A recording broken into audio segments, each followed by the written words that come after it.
Salut à tous, aujourd'hui pour la rentrée on va parler des troubles 30 ans de violence en Irlande entre le sud et le nord. Dans 5 secondes, on se donne 1 minute pour comprendre le conflit nord-irlandais.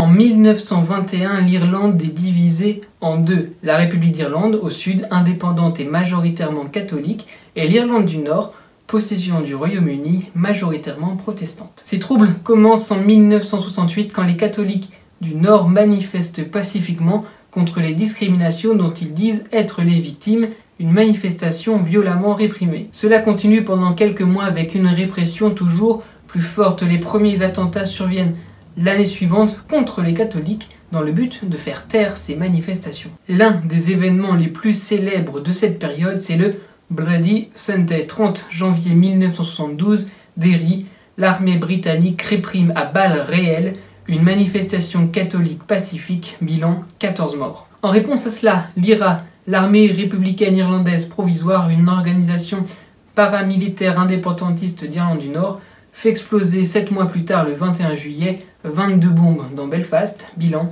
16 morts.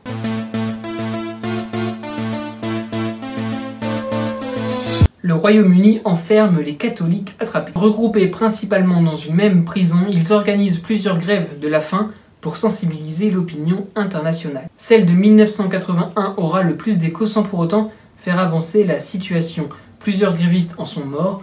L'opinion mondiale commence alors à faire pression pour désamorcer cette situation. C'est le 10 avril 1998 qu'est signé l'accord de paix pour l'Irlande du Nord, aussi appelé accord du Vendredi Saint ou accord de Belfast. Il met ainsi fin à 30 ans de tensions et de conflits qui auront tué 3480 personnes et blessé près de 20 000 autres. On estime que l'IRA dont je vous parlais tout à l'heure est responsable de la mort de 1800 personnes. À l'approche du Brexit, ce conflit nord-irlandais ressurgit dans l'actualité, notamment avec le backstop rejeté par Boris Johnson, l'actuel Premier ministre britannique, mais négocié par Theresa May et l'Union européenne, un backstop qui vise à éviter le retour d'une frontière physique entre les deux Irlandes.